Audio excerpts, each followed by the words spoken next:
ചാലക്കുടി പോട്ട bank കവർച്ചക്കേസിൽ പ്രതി പിടിയിൽ. ചാലക്കുടി ആശാരിപ്പാറ സ്വദേശി റിജോ ആന്റണിയാണ് പിടിയിലായത്. ഇയാളിൽ നിന്ന് 10 ലക്ഷം രൂപ കണ്ടെടുത്തു. കടബാധ്യത തീർക്കാനാണ് കവർച്ച നടത്തിയതെന്ന് പ്രതി. അതിരപ്പിള്ളിയിൽ മസ്തകത്തിൽ മുറിവേറ്റ കാട്ടാനയെ വരുതിയിലാക്കാൻ കുങ്കിയാനയെ എത്തിച്ചു. 2 താപ്പാനകളെ കൂടി എത്തിച്ചതിനു ശേഷം കാട്ടാനയെ പിടികൂടി ചികിത്സ നൽകും. ബജറ്റിൽ കേരളത്തിന് ഒന്നും കിട്ടിയില്ലെന്ന് പറയരുതെന്ന് കേന്ദ്രമന്ത്രി സുരേഷ് ഗോപി. ഇന്ത്യയിലെ എല്ലാവർക്കും ഗുണകരമായ ബജറ്റാണ് അവതരിപ്പിച്ചതെന്ന് സുരേഷ് ഗോപി. ദേശീയപാത ചാലക്കുടി പേരാമ്പ്രയിൽ ബൈക്ക് നിയന്ത്രണം വിട്ട് ഡിവൈഡറിൽ ഇടിച്ച് സഹോദരങ്ങളായ 2 യുവാക്കൾ മരിച്ചു. പെരുമ്പാവൂർ പട്ടിമറ്റം സ്വദേശികളാണ് മരിച്ചത്. വാർത്തകൾ വിശദമായി. ചാലക്കുടി പോട്ട ബാങ്ക് കവർച്ച കേസിൽ പ്രതി പിടിയിലായി. ചാലക്കുടി ആശാരിപ്പാറ സ്വദേശി റിജോ ആന്റണിയാണ് പിടിയിലായത്. പ്രതിയിൽ നിന്ന് 10 ലക്ഷം രൂപ കണ്ടെടുത്തു. തൃശൂർ റൂറൽ പോലീസാണ് പ്രതിയെ പിടികൂടിയത്. വെള്ളിയാഴ്ച ഉച്ചതിരിഞ്ഞായിരുന്നു ബാങ്ക് ജീവനക്കാരെ കത്തികാട്ടി ഭീഷണിപ്പെടുത്തിയ ശേഷം ബന്ദിയാക്കി 15 ലക്ഷം രൂപ കവർന്നത്. കവർച്ചാ സമയത്ത് ഹിന്ദിയിൽ സംസാരിച്ച പ്രതി ബാങ്ക് ജീവനക്കാരെയും പോലീസിനെയും ഒരുപോലെ കുഴപ്പിച്ചിരുന്നു. കൂടാതെ ഹിന്ദി സംസാരിക്കുന്നതിനിടയിൽ മലയാളവും ഇയാൾ സംസാരിച്ചിരുന്നതായി ബാങ്ക് ജീവനക്കാർ പോലീസിന് മൊഴി നൽകിയിരുന്നു. അന്വേഷണ സംഘത്തെ വഴിതെറ്റിക്കുന്നതിനായി ശ്രമിച്ച പ്രതി മലയാളിയാണെന്ന് പോലീസ് തിരിച്ചറിഞ്ഞു. സിസിടിവി ദൃശ്യങ്ങൾ അന്വേഷണത്തിന് നിർണായകമായി മാറി. കടബാധ്യത തീർക്കാനാണ് കവർച്ച നടത്തിയതെന്ന് പ്രതി പോലീസിൽ മൊഴി നൽകി. കൂടുതൽ വിവരങ്ങളുമായി ജയൻ ചേരുന്നു. പകൽ നഗരത്തെ ഞെട്ടിച്ചാണ് ബാങ്കിൽ കവർച്ച നടത്തിയത്. അതും സിനിമാ സ്റ്റൈലിൽ ആയിരുന്നു കവർച്ച. ഒടുവിൽ ഹിന്ദി സംസാരിക്കുന്നതായി ജീവനക്കാർ മൊഴി നൽകിയിരുന്നു. ഇതിന്റെ അടിസ്ഥാനത്തിൽ ഇതര സംസ്ഥാനക്കാരനാണോ എന്നും പോലീസ് സംശയിച്ചിരുന്നു. ഒടുവിൽ ചാലക്കുടി സ്വദേശി തന്നെയാണ് അറസ്റ്റിലായിട്ടുള്ളത്. എന്തൊക്കെയാണ് കൂടുതൽ വിവരങ്ങൾ? രമ്യ, അക്ഷരത്തിൽ കേരള പോലീസിനെ കഴിഞ്ഞ 50 മണിക്കൂറോളം മുൻനിലയിൽ നിർത്തിയ ബാങ്ക് കവർച്ചയ്ക്കാണ് ഇപ്പോൾ അന്ത്യമായിരിക്കുന്നത്.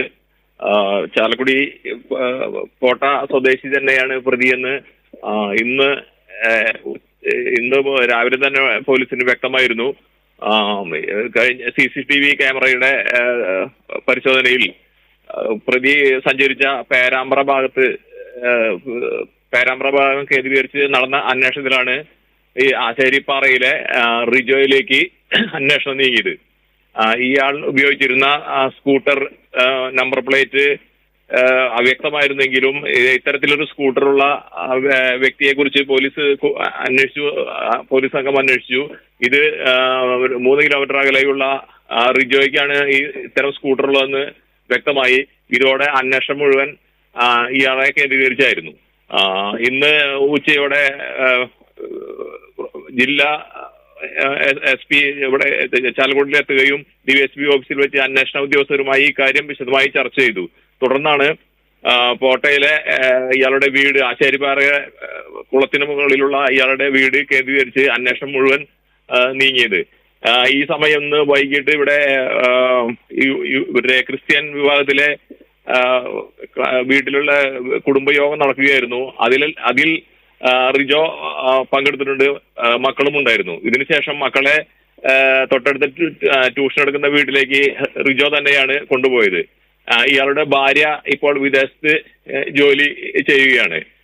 പോലീസ് ഈ ഭാഗത്ത് പ്രത്യേകിച്ച് ഇവിടെ റോന്ത് ചുറ്റുകയും ഒടുവിൽ 6 മണിയോടെ, ഏകദേശം 6 മണിക്ക് ശേഷം ഇയാളുടെ വീട് വളയുകയുമായിരുന്നു. പെട്ടെന്ന് പോലീസിനെ കണ്ട ഇയാൾ അമ്പരന്ന് പോയി. കാരണം ഇത്തരത്തിലൊരു പിടികൂടപ്പെടുമെന്നൊരു പ്രതീക്ഷ ഇയാൾക്കുണ്ടായിരുന്നില്ല. അത്രയും കൃത്യമായ ആസൂത്രണമായിരുന്നു ഇയാൾ ബാങ്ക് കവർച്ചയ്ക്ക് നടത്തിയിരുന്നത്. ഏകദേശം ഒരു മാസത്തെ പരിശീലനം ഉണ്ടായെന്നാണ് ഇയാൾ പോലീസിനോട് പറഞ്ഞിരിക്കുന്നത്. ബാങ്കിൽ കഴിഞ്ഞ 2 ആഴ്ച മുമ്പ് ഇയാൾ എത്തുകയും എക്സ്പയറി ഡേറ്റ് കഴിഞ്ഞ ഒരു ATM കാർഡ് ഇയാൾ ജീവനക്കാരെ കാണിച്ച് ഇത് ശരിയാകുന്നില്ല എന്ന് പറഞ്ഞ് പരിശോധിപ്പിച്ച് മടങ്ങുകയും ചെയ്തിരുന്നു. കഴിഞ്ഞ 15 ദിവസത്തിനുള്ളിൽ ബാങ്കിൽ എത്തിയ എല്ലാ ഇടപാടുകാരുടെയും പേര് വിവരങ്ങൾ ഉദ്യോഗസ്ഥ സംഘം ബാങ്കിൽ നിന്നും ശേഖരിച്ചു. ബാങ്കിലെ നിരീക്ഷണ ക്യാമറകളിൽ നിന്ന് ഇത് പരിശോധിച്ചു. അത് റിജോയ് ഇവിടെ എത്തി ഇത്തരം കേടുവന്ന ATM കാർഡ് പരിശോധിപ്പിച്ചു എന്ന വിവരം ലഭിച്ചതോടെ ഇന്നത്തെ ഈ അന്വേഷണം കൂടി ആയപ്പോൾ നേരെ അത് അന്വേഷണത്തിന്റെ കുന്തവന റിജോയിലേക്ക് തന്നെ കേന്ദ്രീകരിക്കുകയായിരുന്നു. ഇതാണ് ഇന്ന് ഇയാൾ കുടുങ്ങാനുള്ള ആദ്യത്തെ ചൂണ്ടുപലകയായി മാറിയത്. യഥാർത്ഥത്തിൽ ഇയാൾ ആഡംബര ജീവിതം നയിച്ച ഒരു വ്യക്തിയാണെന്നാണ് വിവരം പുറത്തു വരുന്നത്. കോട്ടയിലല്ല ഇയാളുടെ യഥാർത്ഥ വീട്, മേലൂരായിരുന്നു. വളരെ ഉയർന്ന നിലവാരത്തിൽ ജീവിക്കുന്ന ഇയാൾ ഓൺലൈൻ ബിസിനസ്സും മറ്റും നടത്തി കടബാധിതയിൽപ്പെടുകയായിരുന്നതാണ് നമുക്കിപ്പോൾ ലഭിക്കുന്ന വിവരം. കടം വീട്ടുന്നതിനും മറ്റും വലിയൊരു ലക്ഷങ്ങൾ ഇയാൾ ചെലവായിട്ടുണ്ട്. പിന്നീട് കോട്ടയിലേക്ക് 2 വർഷം മുമ്പ് മാറുമ്പോൾ പുതിയ വീട് വാങ്ങിച്ചപ്പോൾ അതിലും വലിയ കടബാധ്യതയുണ്ടായിരുന്നു. ഇത് വീട്ടുവാനാണ് ഇത്തരമൊരു കൃത്യത്തിന് മുതിർന്നതെന്ന് ഇയാൾ പോലീസിനോട് സമ്മതിച്ചിട്ടുണ്ട്. ഇയാൾ പറയുന്ന 10 ലക്ഷം രൂപ വീട്ടിലുണ്ടെന്നാണ് ഇയാൾ പോലീസിനോട് പറഞ്ഞിരിക്കുന്നത്. പക്ഷെ അത് അടുത്ത ദിവസമായിരിക്കും പോലീസ് പരിശോധിക്കുക. 2,90,000 രൂപ ഒരു വ്യക്തിക്ക് കടം വീട്ടാൻ നൽകിയെന്നും ഇയാൾ പറയുന്നുണ്ട്. പക്ഷെ അത് പോലീസ് അത്ര മുഖവിലക്കെടുത്തിട്ടില്ല. നാളെയായിരിക്കും അതിന്റെ തുടർ നടപടികൾ ഉണ്ടാകുക. എന്തു തന്നെയൊക്കെ ആയാലും കേരള പോലീസിനെ സംബന്ധിച്ച് ഇതൊരു വലിയ നാണക്കേടായി മാറിയിരുന്നു. പട്ടാപ്പകൽ ഒരാൾ ബാങ്കിലെത്തി ഒരു ചെറിയ കറിക്കത്തി ഉപയോഗിച്ച് ജീവനക്കാരെ മുൾമുനയിൽ നിർത്തിക്കൊണ്ട് 15 ലക്ഷം രൂപ തട്ടിയെടുത്ത് കടന്നു കളഞ്ഞ സംഭവം പോലീസിന് വളരെയേറെ നാണക്കേടുണ്ടാക്കിയ ഒന്നാണ്. 28-അംഗ സംഘം രൂപീകരിച്ച് വലിയ രീതിയിൽ പോലീസ് അന്വേഷണം നടത്തുമ്പോൾ മറ്റ് ജില്ലയിലെയും ഇതര പോലീസ് സ്റ്റേഷനിലെയും എല്ലാ ഉദ്യോഗസ്ഥരും അവരുടേതായ നിലയ്ക്ക് വലിയ അന്വേഷണം നടത്തി വന്നിരുന്നു. പക്ഷെ ഇന്ന് രാവിലെ മുതലാണ് പ്രതി ചാലക്കുടി സ്വദേശിയാണെന്നുള്ള വിവരം പോലീസിന് ലഭിച്ചതും അന്വേഷണം ഇയാളിലേക്ക് നീങ്ങിയതും രമ്യ. പോലീസിന് വലിയ രീതിയിൽ തലവേദന സൃഷ്ടിച്ച ഒരു കേസായിരുന്നു. CCTV ദൃശ്യങ്ങളുടെയും അതുപോലെ തന്നെ മൊബൈൽ ടവർ കേന്ദ്രീകരിച്ച് നടത്തിയ അന്വേഷണത്തിലും ഒടുവിലാണ് ചാലക്കുടി സ്വദേശിയായിട്ടുള്ള പ്രതി അറസ്റ്റിലായത്. ഇയാൾ തന്റെ കടബാധ്യത തീർക്കാനായിട്ടാണ് മോഷണം നടത്തിയത് എന്ന് പറയുന്നു. 10 ലക്ഷം രൂപ ഇയാളിൽ നിന്ന് കണ്ടെടുത്തിട്ടുണ്ട്. 2,90,000 രൂപയോളം ഇയാൾ കടം തീർത്തതായി പറയുന്നു. പക്ഷേ പോലീസ് ഇത് മുഖവിലയ്ക്ക് എടുത്തിട്ടില്ല. എന്തായാലും കൂടുതൽ അന്വേഷണത്തിനൊടുവിലാണ് മറ്റ് പണം ഇയാൾ എന്താണ് ചെയ്തത് എന്ന് വ്യക്തമാവുകയുള്ളൂ. വിവരങ്ങൾ നൽകിയത് ജയൻ. അതിരപ്പള്ളിയിൽ മസ്തകത്തിൽ മുറിവേറ്റ് ഗുരുതരാവസ്ഥയിൽ തുടരുന്ന കാട്ടാനയെ വീണ്ടും വരുതിയിലാക്കി പിടികൂടി ചികിത്സ നൽകുന്നതിനായി കുങ്കിയാനയെ എത്തിച്ചു. വയനാട്ടിൽ നിന്നുള്ള വിക്രം എന്ന താപ്പാനയെയാണ് പ്ലാന്റേഷൻ കോർപ്പറേഷന്റെ 15-ാം ബ്ലോക്കിൽ എത്തിച്ചത്. അംഗൻവാടിക്ക് സമീപം പ്രത്യേക സുരക്ഷയിലാണ് കുങ്കിയാനയെ കെട്ടിയിട്ടിരിക്കുന്നത്. മറ്റ് ആനകൾ കടക്കാതിരിക്കാനുള്ള ഫെൻസിംഗ് സംവിധാനം ഇവിടെയുണ്ട്. സുരേന്ദ്രൻ, കുഞ്ചു എന്നീ താപ്പാനകളെ കൂടി തിങ്കളാഴ്ച കൊണ്ടുവരും. കോടനാട് ആനക്കൂട് തയ്യാറാക്കുന്ന മുറയ്ക്ക് പരിക്കേറ്റ ആനയെ പിടികൂടും. പിന്നീട് താപ്പാനകളുടെ സഹായത്തോടെ ആനയെ ചികിത്സാർത്ഥം കോടനാട്ടിലേക്ക് കൊണ്ടുപോകും.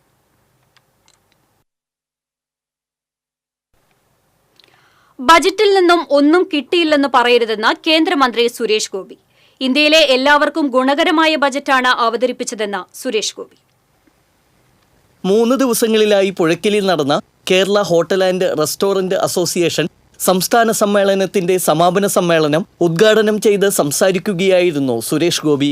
ബജറ്റ് പോസ്റ്റ്മോർട്ടം നടത്തി പരിശോധിക്കണമെന്നും എന്തെല്ലാം ലഭിച്ചുവെന്ന കാര്യം അപ്പോൾ അറിയാമെന്നും സുരേഷ് ഗോപി പറഞ്ഞു. എനിക്ക് തോന്നുന്നു ഈ ബഡ്ജറ്റാണ് ഇന്ത്യയിലെ ആദ്യത്തെ ഇൻഡിവിജ്വൽ സിറ്റിസൺസ് ബഡ്ജറ്റ് എന്ന് പറയുന്നത് ഇത്തവണയാണ്. ഒരു രാഷ്ട്രീയ ലാഞ്ചനയുമില്ല. ബഡ്ജറ്റ് ഒന്ന് പോസ്റ്റ്മോർട്ടം നടത്തി പരിശോധിക്കണം. കേരളത്തിലും തമിഴ്നാട്ടിലും കർണാടകത്തിലും അങ്ങനെ 28 സംസ്ഥാനങ്ങളിലും 8 യൂണിയൻ ടെറിട്ടറി പ്രദേശങ്ങളിലും ചെറുപ്പക്കാർക്കെന്ത്, വനിതകൾക്കെന്ത്, ആരോഗ്യ മേഖലയ്ക്കെന്ത്, എല്ലാവർക്കും ആരോഗ്യം എന്ന് പറയുന്നത് അവരുടെ അവകാശമാണ്. ആരോഗ്യ പരിപാലനത്തിന് പ്രത്യേകിച്ച് ഇന്ന് ലോകത്തെ തന്നെ അമ്പരപ്പിച്ചുകൊണ്ടിരിക്കുന്ന ക്യാൻസർ കെയർ ഇന്ത്യയിലെ മുഴുവൻ ജില്ലാ ആശുപത്രികൾക്ക്, കേരളത്തിലെ 14 ജില്ലാ ആശുപത്രികൾക്ക് അപ്ഗ്രഡേഷൻ. ഹോട്ടൽ മേഖല നേരിടുന്ന പ്രശ്നങ്ങൾ ചർച്ച ചെയ്യാൻ തയ്യാറാകും. സംസ്ഥാനത്തെ 3 മന്ത്രിമാരുമായി ആലോചിച്ച് ടൂറിസം രംഗത്ത് സമഗ്രമായ മാറ്റം കൊണ്ടുവരുമെന്നും സുരേഷ് ഗോപി അറിയിച്ചു. അസോസിയേഷൻ സംസ്ഥാന പ്രസിഡന്റ് ജി ജയപാൽ അധ്യക്ഷത വഹിച്ചു. ചാരിറ്റി പ്രവർത്തനങ്ങളുടെ ഉദ്ഘാടനവും എക്സലൻസി അവാർഡ് വിതരണവും ഉന്നത വിദ്യാഭ്യാസ മന്ത്രി പ്രൊഫസർ ആർ ബിന്ദു നിർവഹിച്ചു. BJP തൃശൂർ സിറ്റി ജില്ലാ പ്രസിഡന്റ് ജസ്റ്റിൻ ജേക്കബ്, മുസ്ലിം ലീഗ് സംസ്ഥാന vice president CH Rasheed, association സംസ്ഥാന general secretary KP Balakrishna Poduval തുടങ്ങിയവർ സംസാരിച്ചു. TCV news, Thrissur. ദേശീയപാതയിൽ ചാലക്കുടി പേരാമ്പ്രയിൽ ബൈക്ക് നിയന്ത്രണം വിട്ട ഡിവൈഡറിൽ ഇടിച്ച് സഹോദരങ്ങളായ 2 യുവാക്കൾക്ക് ദാരുണാന്ത്യം. പെരുമ്പാവൂർ പട്ടിമറ്റം ഓലിക്കൽ വീട്ടിൽ സുരേഷിന്റെ മക്കളായ 32 വയസ്സുള്ള സുരാജ്, 26 വയസ്സുള്ള സിജീഷ് എന്നിവരാണ് മരിച്ചത്. ഞായറാഴ്ച പുലർച്ചെ 5 മണിക്കായിരുന്നു സംഭവം. പേരാമ്പ്രയിലുള്ള ഹോട്ടലിലേക്ക് പോയതായിരുന്നു ഇരുവരും. നിയന്ത്രണം വിട്ട ബൈക്ക് റോഡരികിലെ മയിൽക്കുറ്റിയിൽ ഇടിച്ച് തെറിപ്പിക്കുകയായിരുന്നു. റോഡിൽ തെറിച്ചു വീണ ഇരുവരെയും ആശുപത്രിയിൽ എത്തിച്ചെങ്കിലും ജീവൻ രക്ഷിക്കാനായില്ല. മുരിങ്ങൂരിലുള്ള സഹോദരൻ ഗിരീഷിന്റെ വീട്ടിൽ കുടുംബസമേതം എത്തിയതായിരുന്നു ഇരുവരും. ഇവരുടെ കുടുംബസംഗമം ഞായറാഴ്ച നടക്കാനിരിക്കുകയായിരുന്നു. രാവിലെ ചായ കുടിക്കാൻ പേരാമ്പ്രയിലെ ഹോട്ടലിലേക്ക് പോകുമ്പോഴായിരുന്നു അപകടം.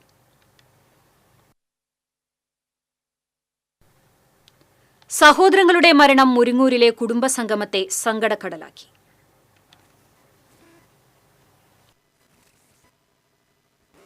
മുരിങ്ങൂർ മണ്ടിക്കുന്നിൽ ഓലിക്കൽ വീട്ടുകാരുടെ കുടുംബസംഗമത്തിനെത്തിയ യുവാക്കൾക്കായിരുന്നു പേരാമ്പ്രയിൽ ദാരുണാന്ത്യം. ചായ കുടിക്കാൻ പോയ സഹോദരങ്ങളായ സുരാജിനെയും സഹോദരൻ സിജീഷിനെയും പിന്നീട് ബന്ധുക്കൾ കാണുന്നത് ചേതനയറ്റ നിലയിൽ. 2 പേരുടെയും ഭാര്യമാരടക്കം എല്ലാ ബന്ധുക്കളും മുരിങ്ങൂർ മണ്ടിക്കുന്നിൽ നിശ്ചയിച്ചിരുന്ന കുടുംബയോഗത്തിനെത്തിയിരുന്നു. ഇരുവരുടെയും മരണവാർത്തയാണ് പിന്നീട് ഇവരുടെ കാതുകളിലെത്തിയത്.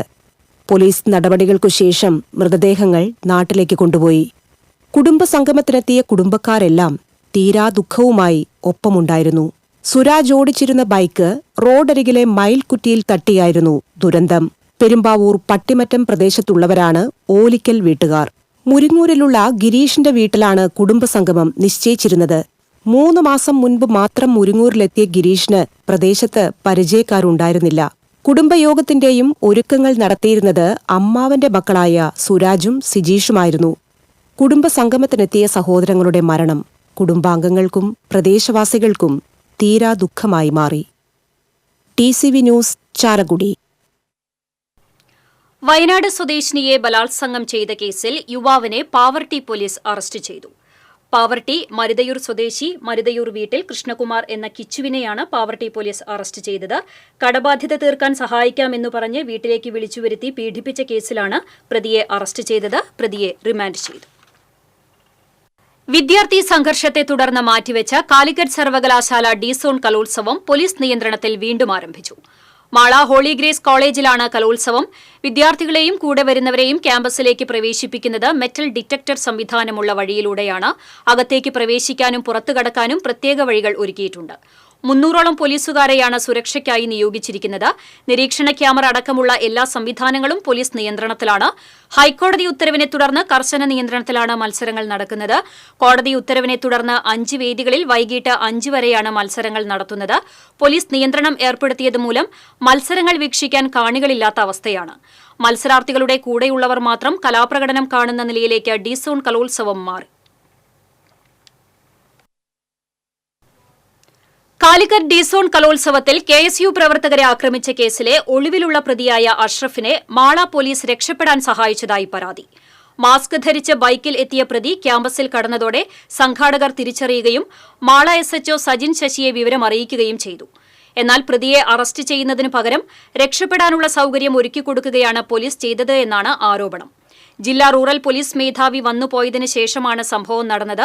അഷ്റഫിനോട് ഓടി രക്ഷപ്പെടാൻ പോലീസ് പറയുകയായിരുന്നുവെന്ന് KSU ആരോപിച്ചു. ഏതാനും ദിവസങ്ങൾക്ക് മുമ്പ് കലോത്സവം നടത്തിയപ്പോൾ ഉണ്ടായ സംഘർഷത്തിൽ പ്രതി ചേർക്കപ്പെട്ട KSU നേതാക്കളായ 6 പേരെ അറസ്റ്റ് ചെയ്തെങ്കിലും SFI-ക്കാരെ അറസ്റ്റ് ചെയ്യാൻ പോലീസ് തയ്യാറായില്ലെന്ന് ആക്ഷേപം ഉയർന്നിരുന്നു.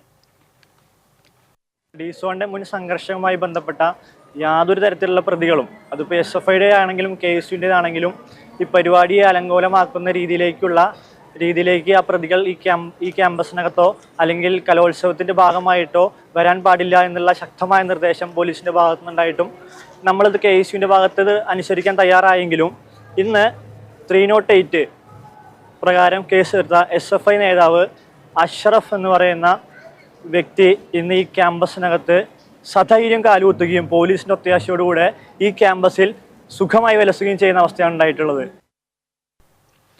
വടക്കാഞ്ചേരി അകമലയിൽ നിയന്ത്രണം വിട്ട കാർ മരത്തിലിടിച്ച അപകടം. കാർ യാത്രികനായ ഡോക്ടർ അത്ഭുതകരമായി രക്ഷപ്പെട്ടു.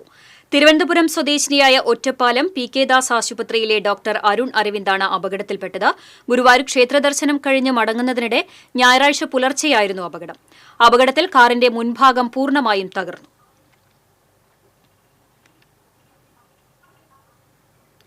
കുപ്രസിദ്ധ ഗുണ്ടയെ പുതുക്കാട് പോലീസ് കാപ്പ ചുമത്തി തടങ്കലിലാക്കി. ആനന്ദപുരം എടയാറ്റുമുറി സ്വദേശി ഞാറ്റുവീട്ടിൽ വീട്ടിൽ അപ്പുട്ടി എന്ന അനുരാജിനെയാണ് തടങ്കലിലാക്കിയത്. പുതുക്കാട് പോലീസ് സ്റ്റേഷൻ പരിധിയിൽ ചാൾസ് ബെഞ്ചമിൻ എന്നയാളെ കൊലപ്പെടുത്തിയ കേസിൽ ഉൾപ്പെടെ 16ഓളം കേസിലെ പ്രതിയാണ് ഇയാൾ. കൊലപാതക കേസിൽ ജാമ്യത്തിലിറങ്ങാനിരിക്കെയാണ് കാപ്പ ചുമത്തിയത്. എഞ്ചിൻ നിലച്ച് കടലിൽ ഒഴുകി നടന്ന ബോട്ടിലെ 11 മത്സ്യത്തൊഴിലാളികളെ ഫിഷറീസ് മറൈൻ എൻഫോഴ്സ്മെന്റ് റെസ്ക്യൂ സംഘം രക്ഷപ്പെടുത്തി. മുനിക്കക്കടവ് ഫിഷ് ലാൻഡിംഗ് സെന്ററിൽ നിന്നും വെള്ളിയാഴ്ച പുലർച്ചെ മത്സ്യബന്ധനത്തിന് പോയ ഉമൽക്കൂര എന്ന ബോട്ടാണ് എഞ്ചിൻ നിലച്ച് കടലിൽ കുടുങ്ങിയത്. കടലിൽ 13 നോട്ടിക്കൽ മൈൽ അകലെ കാര വടക്ക് പടിഞ്ഞാറ് ഭാഗത്ത് അപകടാവസ്ഥയിലായ ബോട്ടിൽ കൊല്ലം സ്വദേശികളായ 11 തൊഴിലാളികളുണ്ടായിരുന്നു. രാവിലെ 6:30യോടെയാണ് അഴീക്കോട് ഫിഷറീസ് സ്റ്റേഷനിൽ സഹായാഭ്യർത്ഥന സന്ദേശം ലഭിച്ചത്. തുടർന്നായിരുന്നു രക്ഷാപ്രവർത്തനം. Fisheries assistant director doctor C സീമയുടെ നിർദ്ദേശപ്രകാരം marine enforcement and vigilance wing ഓഫീസർമാരായ V N. Prasanth Kumar, V M. Shaibu, E R. Shinilkumar തുടങ്ങിയവർ രക്ഷാപ്രവർത്തനത്തിന് നേതൃത്വം നൽകി. കൈപ്രമ്പ് പോന്നൂരിൽ സ്കൂട്ടർ നിയന്ത്രണം വിട്ട് വൈദ്യുതി പോസ്റ്റിലിടിച്ച് യുവാവ് മരിച്ചു. പാലയൂർ സ്വദേശി എടക്കളത്തൂർ വീട്ടിൽ ജോസഫിന്റെ മകൻ 30 വയസ്സുള്ള ഓൾവിനാണ് മരിച്ചത്. കൂടെയുണ്ടായിരുന്ന സുഹൃത്ത് പോന്നൂർ സ്വദേശി ജയറോമിന് പരിക്കേറ്റു. ഇയാളെ മെഡിക്കൽ കോളേജിൽ പ്രവേശിപ്പിച്ചു. ബോംബെയിൽ ജോലി ചെയ്യുന്ന ഓൾവിൻ ദിവസങ്ങൾക്ക് മുമ്പാണ് വിവാഹാലോചനയുമായി ബന്ധപ്പെട്ട് നാട്ടിലെത്തിയത്. തൃശൂർ കുന്നംകുളം റൂട്ടിൽ പൂങ്കുന്നം പുഴയ്ക്കൽ മേഖലയിൽ തിങ്കളാഴ്ച മുതൽ ഗതാഗത നിയന്ത്രണം. പൂങ്കുന്നത്ത് നിന്ന് പുഴയ്ക്കൽ ഭാഗത്തേക്കുള്ള വാഹനങ്ങൾ പടിഞ്ഞാറേക്കോട്ട അയ്യന്തോൾ വഴി പുഴയ്ക്കലിൽ പ്രവേശിക്കണം. കുന്നംകുളം ഭാഗത്തു നിന്നുള്ള വാഹനങ്ങൾക്ക് പുഴയ്ക്കലിൽ നിന്ന് പൂങ്കുന്നത്തേക്ക് നേരിട്ട് പ്രവേശിക്കാം. മാസങ്ങളോളം നിർത്തിവച്ച തൃശൂർ കുന്നംകുളം റോഡിന്റെ പുനർനിർമ്മാണം ഏതാനും ദിവസം മുമ്പാണ് ആരംഭിച്ചത്. ആദ്യഘട്ടത്തിൽ പുഴയ്ക്കൽ മുതുവറ മേഖലയിലാണ് നിർമ്മാണ പ്രവർത്തനങ്ങൾ. മുതുവറയിൽ സിമന്റ് കട്ട പാകിയ റോഡ് പൊളിച്ചു തുടങ്ങി. നിലവിൽ മുതുവറയിൽ ഏതാനും ദൂരം ഒരുവരി ഗതാഗതമാണ് അനുവദിച്ചിട്ടുള്ളത്. സ്വരാജ് റൌണ്ട് മുതൽ കല്ലുംപുറം വരെയുള്ള 33 കിലോമീറ്റർ ദൂരമാണ് റീബിൽഡ് കേരളയുടെ ഭാഗമായി നവീകരിക്കുന്നത്. തൃശൂർ കുന്നംകുളം സംസ്ഥാന പാതയിൽ ചൂണ്ടൽ മുതൽ കേച്ചേരി വരെയുള്ള ഭാഗത്ത് തിങ്കളാഴ്ച മുതൽ ഗതാഗത നിയന്ത്രണം. റോഡ് പണി നടക്കുന്നതിനാലാണ് ഗതാഗത നിയന്ത്രണം. തൃശൂർ ഭാഗത്ത് നിന്ന് വരുന്ന വാഹനങ്ങൾ കേച്ചേരി ആളൂർ റോഡ് വഴി ചൂണ്ടൽ സെന്ററിലെത്തണം. തൃശൂർ ഭാഗത്തേക്കുള്ള വാഹനങ്ങൾക്ക് സാധാരണ നിലയിൽ കടന്നുപോകാവുന്നതാണെന്ന് കുന്നംകുളം പോലീസ് അറിയിച്ചു. കോൺഗ്രസ് സേവാദൾ ജില്ലാ യോഗവും പുതുതായി തെരഞ്ഞെടുക്കപ്പെട്ട സംസ്ഥാന ജില്ലാ നിയോജക മണ്ഡലം കമ്മിറ്റി അംഗങ്ങളുടെ ചുമതലയേൽക്കലും തൃശൂർ DCC ഓഫീസിൽ നടന്നു. മുൻ MLAയും നിയുക്ത UDF ചെയർമാനുമായ TV ചന്ദ്രമോഹൻ ഉദ്ഘാടനം ചെയ്തു. കോൺഗ്രസ് സേവാദൾ ജില്ലാ പ്രസിഡന്റ് PD റപ്പായി അധ്യക്ഷത വഹിച്ചു. മുൻ DCC president Jose Vallur, Sevadal youth wing ജില്ലാ പ്രസിഡന്റ് അലക്സ് പ്ലാക്കൽ, സോണി സക്കറിയ, ആൻഡോ ജേക്കബ്, CF ജോളി, റീന എന്നിവർ സംസാരിച്ചു. ചിയ്യാരം ആലുവെട്ട് വഴിയിൽ റോഡരികിൽ നിർത്തിയിട്ടിരുന്ന ഉപയോഗശൂന്യമായ ബസ് കത്തിനശിച്ചു. റോഡരികിലെ മാലിന്യങ്ങൾക്ക് തീപിടിച്ചാണ് ബസ്സിലേക്ക് തീ പടർന്നത്. ബസ് പൂർണ്ണമായും കത്തിനശിച്ചു. ബസ്സിൽ നിന്ന് സമീപത്തെ ആക്രിക്കടയ്ക്കും തീപിടിച്ചു. 2 യൂണിറ്റ് ഫയർഫോഴ്സ് എത്തിയാണ് തീയണച്ചത്.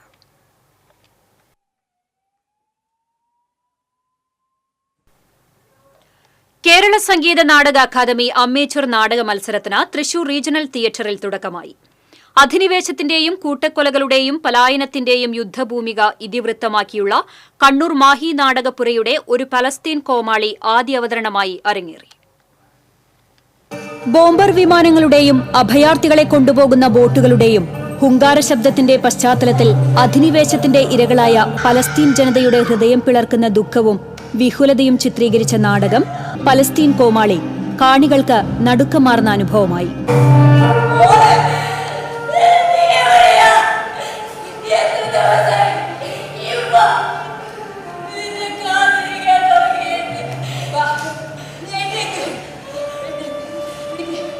നാട് നന്നാകാനും അന്ധവിശ്വാസങ്ങൾക്കും അനാചാരങ്ങൾക്കുമെതിരെ ശബ്ദമുയർത്തുന്ന യുവതലമുറകളെ വാർത്തെടുക്കാനും നാടകം അനിവാര്യമാണെന്ന് നാടക മത്സരം ഉദ്ഘാടനം ചെയ്തുകൊണ്ട് പ്രശസ്ത അഭിനേത്രി നിലമ്പൂർ ആയിഷ പറഞ്ഞു. ഇന്നത്തെ സമൂഹത്തിലെ മൂല്യശോഷണം വളരെ ദുഃഖിപ്പിക്കുന്നുണ്ടെന്നും അവർ പറഞ്ഞു. 15ാമത് അന്താരാഷ്ട്ര നാടകോത്സവം ഇഡ്ഫോക്കിന്റെ കർട്ടൻ റൈസർ ആയാണ് ഇത്തവണ സംസ്ഥാന അമേച്വർ നാടക മത്സരം സംഘടിപ്പിച്ചിരിക്കുന്നത്. സംസ്ഥാനത്തിന്റെ ഉത്തര ദക്ഷിണ മധ്യഭാഗങ്ങളിലായി സംഘടിപ്പിച്ച നാടക മത്സരത്തിൽ നിന്ന് തെരഞ്ഞെടുത്ത 6 നാടകങ്ങളാണ് 6 ദിവസങ്ങളിലായി നടക്കുന്ന അമേച്വർ നാടക മത്സരത്തിൽ മാറ്റുരയ്ക്കുന്നത്.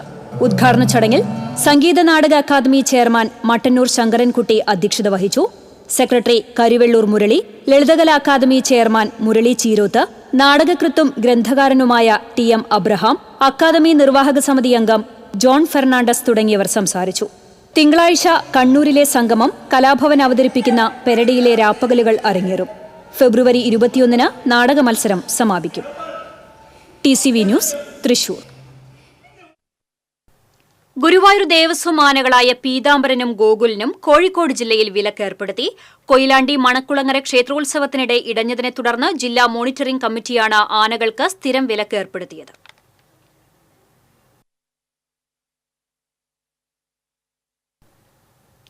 തൃശൂർ കാഞ്ഞാണി റോഡിൽ ഒളരി ESIക്ക് മുൻപിൽ അപകടങ്ങൾ പതിവാകുന്നു. സീബ്ര ലൈൻ മാഞ്ഞുപോയതാണ് തുടർച്ചയായ അപകടങ്ങൾക്ക് കാരണമാകുന്നത്. ESI ആശുപത്രിയിലേക്ക് വരുന്നവർ ബസ്സിറങ്ങി റോഡ് മുറിച്ചു കടക്കേണ്ട സാഹചര്യമുള്ളതിനാൽ സീബ്ര വരകൾ വീണ്ടും വരച്ച് അപകട സാധ്യത ഒഴിവാക്കണമെന്ന് നാട്ടുകാർ ആവശ്യപ്പെട്ടു.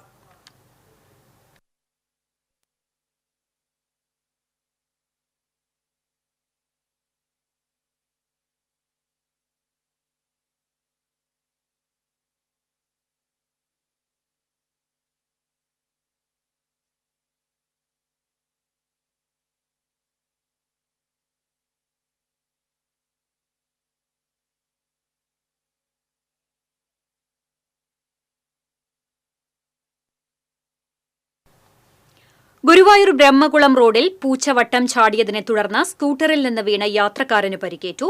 അടാട്ട് കാഞ്ഞിരപ്പറമ്പിൽ രതീഷിനാണ് പരിക്കേറ്റത്. ഇയാളെ ചൂണ്ടലിലെ സ്വകാര്യ ആശുപത്രിയിൽ പ്രവേശിപ്പിച്ചു. മാമാങ്കത്തിനൊരുങ്ങി മണലിത്തറ ദേശം. മണലിത്തറ ദേശത്തിന്റെ സാമ്പിൾ വെടിക്കെട്ട് നടന്നു. ഹൈക്കോടതി വിധി വഴിയാണ് വെടിക്കെട്ടിന് അനുമതി ലഭിച്ചത്. കുനിശ്ശേരി അനിയന്മാരാർ, കലാമണ്ഡലം കുട്ടിനാരായണൻ, പാഞ്ഞാൾ വേലുട്ടി, മച്ചാട് രാമചന്ദ്രൻ എന്നിവരുടെ നേതൃത്വത്തിൽ നടപ്പുര പഞ്ചവാദ്യം അരങ്ങേറി. മാമാങ്ക ദിനത്തിൽ മണലിത്തറ ദേശത്തിന്റെ എഴുന്നള്ളിപ്പിന്റെ ഭാഗമായുള്ള ആചാരപരമായ വെടിക്കെട്ട് ഉച്ചയ്ക്ക് നടന്നു.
ശിവരാത്രി മഹോത്സവത്തിന്റെ ഭാഗമായുള്ള തൃശൂർ വടക്കുന്നാഥ ക്ഷേത്രത്തിലെ സാംസ്കാരിക പരിപാടികൾ തുടരുന്നു. പ്രശസ്ത നർത്തകിയും നടിയുമായ ഡോക്ടർ മേതിൽ ദേവികയും സംഘവും അവതരിപ്പിച്ച മോഹിനിയാട്ടം 5ാം ദിവസത്തെ ശ്രദ്ധേയമാക്കി. കൂടാതെ വിവിധ സംഘങ്ങൾ അവതരിപ്പിച്ച നൃത്യങ്ങളും അരങ്ങേറി. നിരവധി പേരാണ് കലാപരിപാടികൾ ആസ്വദിക്കാനെത്തിയത്. ഈ മാസം 26-നാണ് മഹാശിവരാത്രി. यदि भवति शक्त भवितुं शिव शक्यायुक्तो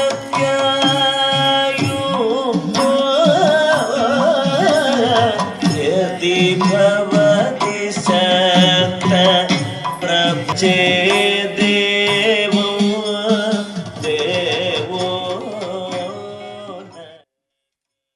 ഇനി വാണിജ്യം.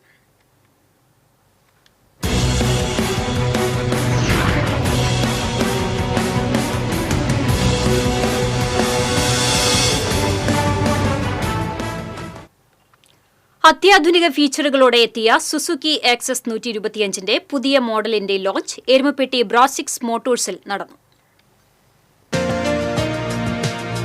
എരുമപ്പെട്ടി ബ്രോസിക്സ് മോട്ടോഴ്സ് ഷോറൂമിൽ നടന്ന വാഹനത്തിന്റെ launching Suzuki area manager Ghosh, Intel Suzuki senior service manager Jayesh, sales manager Rahul, Brosix motors general manager Raneesh Babu, managing partner Nadeer, managing director Sherif, service manager Mustafa എന്നിവർ ചേർന്ന് നിർവഹിച്ചു.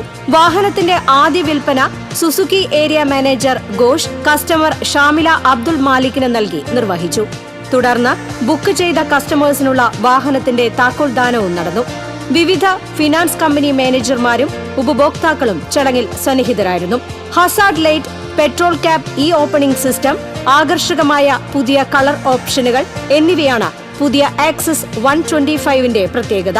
സുരക്ഷ ഉറപ്പുവരുത്തുന്നതിനായി ബ്രേക്ക് ലോക്കിംഗ് സിസ്റ്റം ഉൾപ്പെടെയുള്ള അത്യാധുനിക ഫീച്ചറുകളോടെ വിപണിയിലെത്തിയ സുസുക്കി ആക്സസ് 125 എരുമപ്പെട്ടി ബ്രോസിക്സ് മോട്ടോഴ്സ് ഷോറൂമിൽ നിന്നും ഉപഭോക്താക്കൾക്ക് സ്വന്തമാക്കാം. ബുക്കിംഗിനായി 9497604444 എന്ന നമ്പറിൽ ബന്ധപ്പെടുക.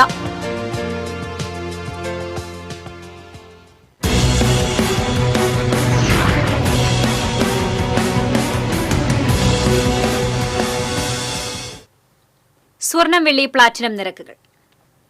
തരകൻസ് റോയൽ ജ്വല്ലറി സ്വർണ്ണവില നിങ്ങൾക്കായി സമർപ്പിക്കുന്നത് നിങ്ങളുടെ അമൂല്യമായ വജ്രത്തിന് ഇനി മുഴുവൻ മൂല്യവും Tharakans royal jewellery, Kunnamkulam, Sharjah.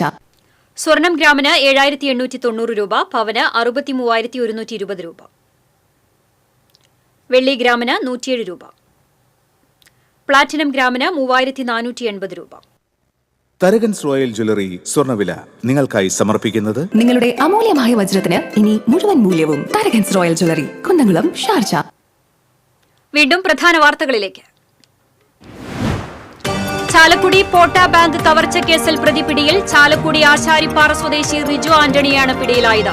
ഇയാളിൽ നിന്ന് 10 ലക്ഷം രൂപ കണ്ടെടുത്തു. കടബാധ്യത തീർക്കാനാണ് കവർച്ച നടത്തിയതെന്ന് പ്രതി. അതിരപ്പിള്ളിയിൽ മസ്തകത്തിൽ മുറിവേറ്റ കാട്ടാനയെ വരുതിയിലാക്കാൻ കുങ്കിയാനയെ എത്തിച്ചു. 2 താപ്പാനകളെ കൂടി എത്തിച്ചതിനു ശേഷം കാട്ടാനയെ പിടികൂടി ചികിത്സ നൽകും. ബജറ്റിൽ കേരളത്തിന് ഒന്നും കിട്ടിയില്ലെന്ന് പറയരുതെന്ന് കേന്ദ്രമന്ത്രി സുരേഷ് ഗോപി. ഇന്ത്യയിലെ എല്ലാവർക്കും ഗുണകരമായ ബജറ്റാണ് അവതരിപ്പിച്ചതെന്നും സുരേഷ് ഗോപി. ദേശീയപാത ചാലക്കുടി പേരാമ്പ്രയിൽ ബൈക്ക് നിയന്ത്രണം വിട്ട ഡിവൈഡറിൽ ഇടിച്ച് സഹോദരങ്ങളായ 2 യുവാക്കൾ മരിച്ചു. പെരുമ്പാവൂർ പട്ടിമറ്റം സ്വദേശികളാണ് മരിച്ചത്. ഇതോടെ വാർത്താ ബുള്ളറ്റിൻ പൂർണ്ണമാകുന്നു. നമസ്കാരം.